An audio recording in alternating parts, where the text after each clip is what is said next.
All right, so in Luke chapter 14 today, let's see what our personal trainer Jesus says. So Jesus, I'm going to kind of pick a verse and work backwards through this chapter. This is the chapter where Jesus is telling us to count the cost, like calculate the cost. Whoever does not bear his own cross and come after me is not my disciple. And he gives us this picture of a builder who's not going to start building a tower if he hasn't thoroughly looked through and made a plan and looked at what it's going to cost him to do it so that he can actually finish the building project. Now, we don't get the benefit of knowing everything that God's going to ask us to do, but we know, do we surrender to him or not? Do we trust him or not? Are we willing to lay down our lives and carry our own cross or not? Like, count the cost before you say yes, before you decide, am I going to be a disciple?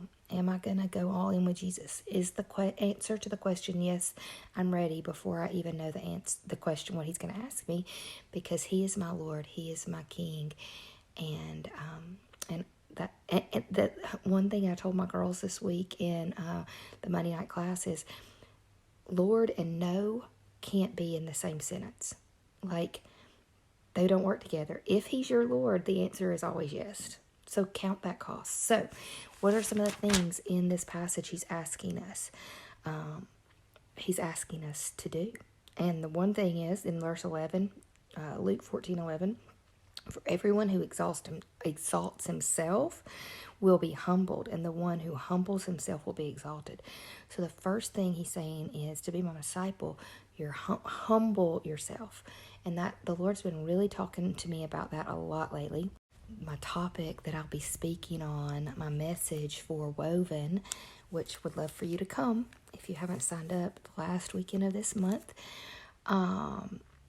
is humble confidence, and how this fear of the Lord, knowing God and his might and power, and that he is able, and it is always him doing through me, not me doing in and of myself. And so humbling myself and realizing that without him I can do nothing, and always deflecting the glory back to him. So number one, count the cost in, are you willing to humble yourself and allow God to do in and through you what only he can? The second thing is, he's talking about this banquet where he's inviting people to it.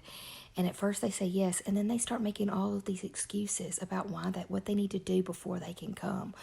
And he doesn't seem to have much grace for these excuses, because he's like, all these excuses are coming, and so he tells the servant to go, but invite other people.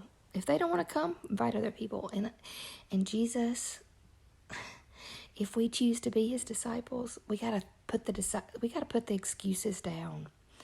We gotta put the excuses down. And yes, Lord, what is the question? Yes, Lord, I'm ready. No excuses. And a personal trainer, that sounds like something a personal trainer would say, right? Like, okay, if you're all in, if this is what you want, if this is your goal for life, if you truly want to be my disciple, if you truly want to train for godliness, throw those excuses to the side and let's get busy. Let's do this. Let's put in the work together. And then the last thing he says, it says harsh. It sounds really, really harsh until you look at the original language, okay?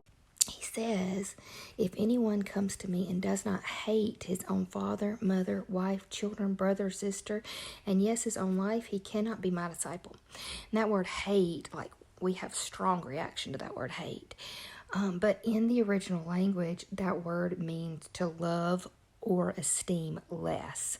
So it doesn't mean like actually hate like we think of hate. It just means God must be first, and everything else must fall in line.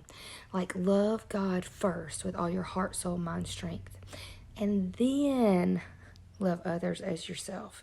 Like, it's not that we don't love, but it is he has his right. He is our number one priority. He is our first love. He gets all of our heart. We will be mastered by nothing. He's first. And out of the great love that we have for him, then we will love ourselves and others well, and we will serve well. So the question is today, have you counted the cost? Are you truly ready to humble yourself, to stop making excuses, and to put God first, number one, in your life? Those are the things that our personal trainer Jesus is asking us to do today.